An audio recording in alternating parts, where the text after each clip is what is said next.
Hi, I'm Linz. Welcome to Becoming Everwell, a channel where we talk about the ongoing journey of becoming. On today's Life Learning episode for Midlife You, we're talking about finding the golden egg of support, mentorship. I make sense of life by writing about real everyday stuff that makes us who we are. Some of these snapshots are fun, some are more serious. Maybe they'll open up something in you too. Let's grow. Mentorship fuels me. Believe it or not, I've got 7 female mentors in my life, 4 with whom I meet regularly and 3 with whom I meet more sporadically. We all consider ourselves mutual mentors, which means that we balance being mentor and mentee to each other. One of my mutual mentors, Natasha Clawson, recently launched a podcast called The Aspirant, and I got to be her second guest ever. When her episode dropped, I was excited to share our conversation about mentorship, midlife fulfillment, and legacy. And although her podcast is targeted toward entrepreneurs, our conversation speaks to many, so be sure to check it out in the link below. The interview reminded me that I'm frequently asked about my advice on finding a mentor. And we discussed that, Natasha and I. So I thought I would offer all of you my insights on a search for a mentor, in case you're on the hunt for one. So here goes. When most of us think about mentorship, we think of a master-apprentice type of arrangement in a professional setting. But that's limiting on the view of mentorship. Plenty of us don't work within businesses with mentorship initiatives. Plenty of us work in very different capacities, perhaps with kids or as creatives or as volunteers or entrepreneurs or as parents. So although there is much to learn from a respected superior in the workplace, that is not the only kind of mentorship that exists. Mentorship can be centered on career growth, but it can also be centered on personal growth or spiritual growth or athletic or skill growth or more. You may be wondering, what is the role of a mentor? A mentor respectfully holds space for and supports a mentee as they pave their own life's path. A mentor challenges your mindset and beliefs so that you can determine how you want to shift and evolve. A mentor reminds you who you are in the times when you lose sight of it. And a mentor empowers you by validating your progress. Essentially, a good mentor lovingly cares about who their mentee is becoming at this one chance at life. And a mutual mentorship is one where that care is reciprocal. Both people in the relationship balance their roles as mentor and mentee. Both understand that they're capable of supporting the other. Both trust that there's much to learn from the other. And I'm a huge believer in the power of mutual mentorship. Once you find one that fits, it's pure gold. Curious how you might find a mutual mentor? It begins with going inward and clearly identifying what you really want for your own personal and professional growth. I've got 5 tips to help you. Tip number 1, dig deep before targeting your mutual mentor. Personally, I believe that we live in a world of grays where our personal and professional lives intersect, overlap, and intertwine. So I think it's essential for our mutual mentorship to be one where we give ourselves permission to be our whole selves. So as you narrow in on who you might ask to be your mutual mentor, you want to choose someone with whom you can feel free to be both serious and silly, professional and casual, someone with whom you can imagine being safely vulnerable and openly proud. You want someone with whom you can share your failures and your successes. There also needs to be a feeling of admiration and trust toward them. Likewise, you want to choose someone who will feel safe being all of those ways with you too. Now, of course, as you're figuring out who you're going to ask to be your mentor, you can't possibly know if they admire and trust you. You will find that out later. For now, go with how you feel about them.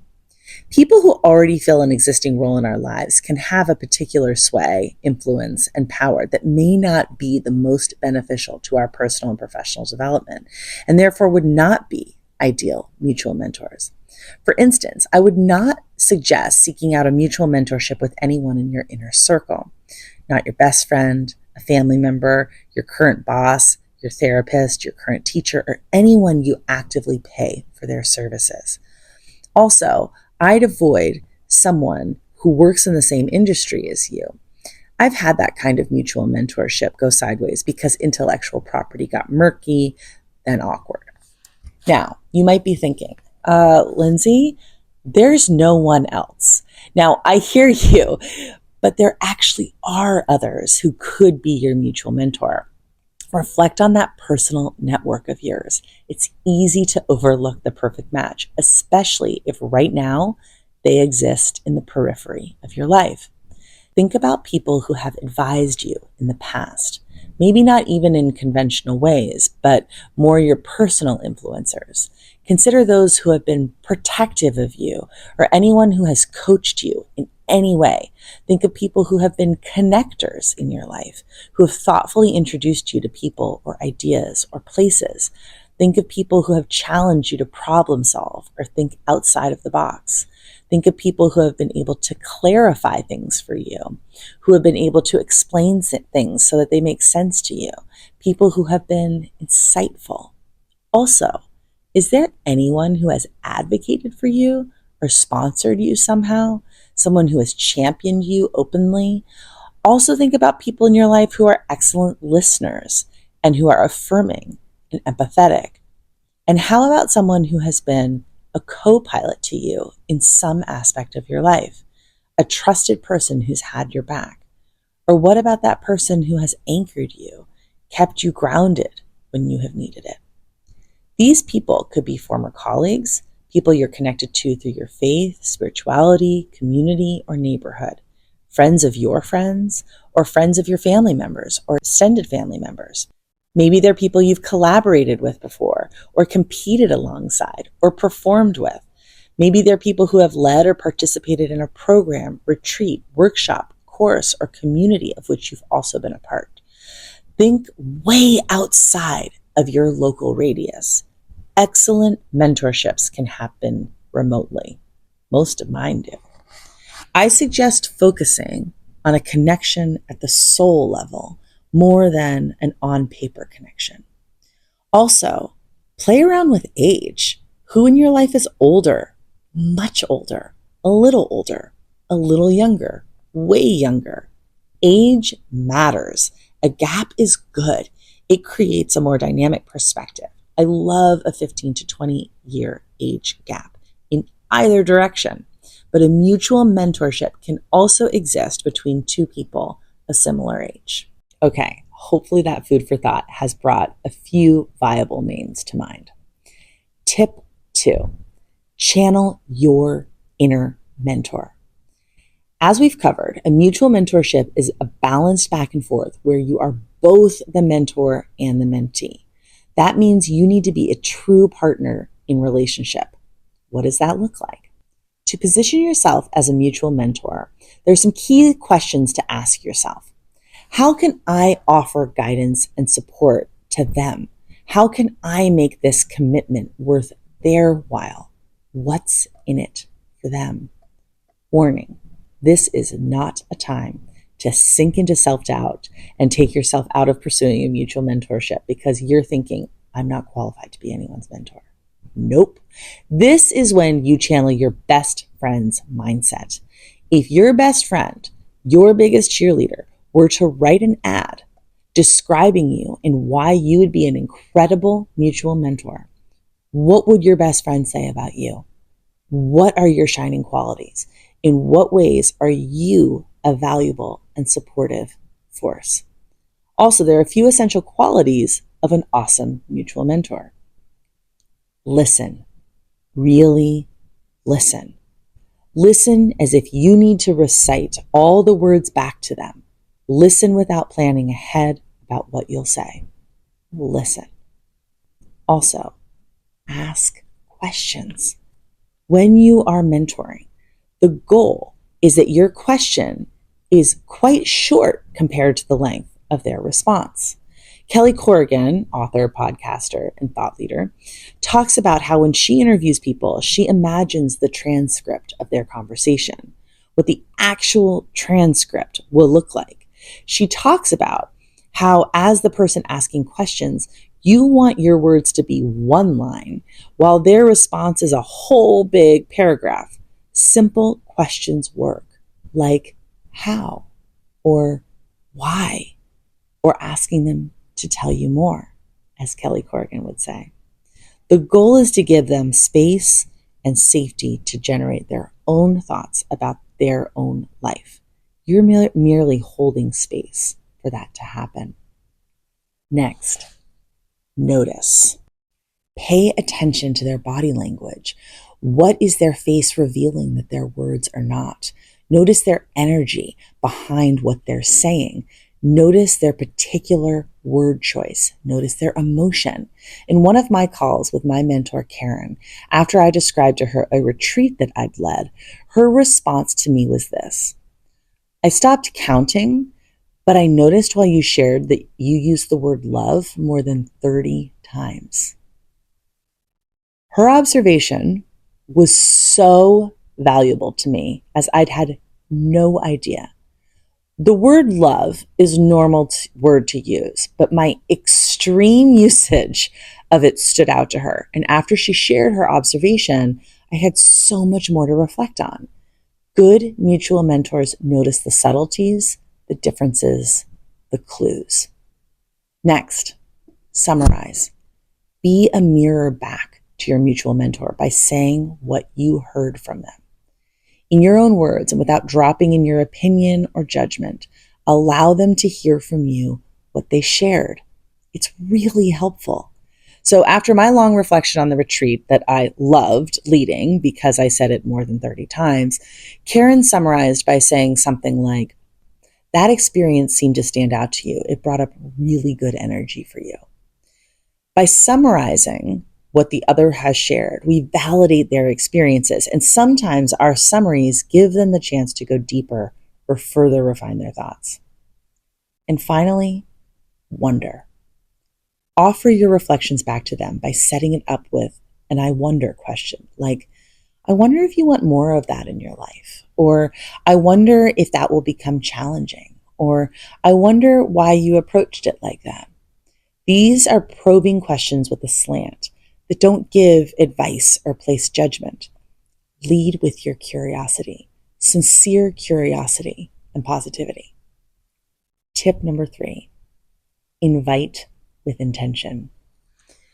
Asking someone to be your mentor should be a direct appeal. Don't back into it indirectly with wishy-washy language.